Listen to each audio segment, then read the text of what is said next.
ছেলে হওয়া এত সহজ না, অনেক কিছু ঘুরে আমাদের মাথায়। সব তো তোমারে বইলা বোঝানো যাবে না, তারপরও কিছু বলি শোনো।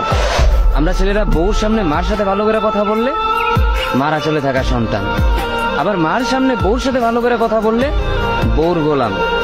নিজের ছেলে মেয়েদের যদি মারি আমাদের দয়া মায়া নাই, আর ওই ছেলে মেয়েদের যদি কিছু না বলি আশকারা দিতেছি।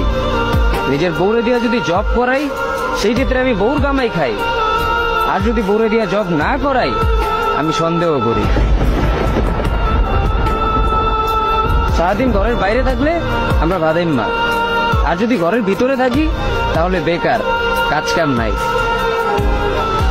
আর এই তোমাদের মেয়েদের গায়ে যদি আমরা ভুলেও টাচ করি না আমরা নির্যাতক, আর যদি তোমরা মেয়েরা আমাদের গায়ে হাত তুলো আমরা কাপুরুষ। আর একটা ছেলে কি বা করে পুরো লাইফে নিজের জন্য?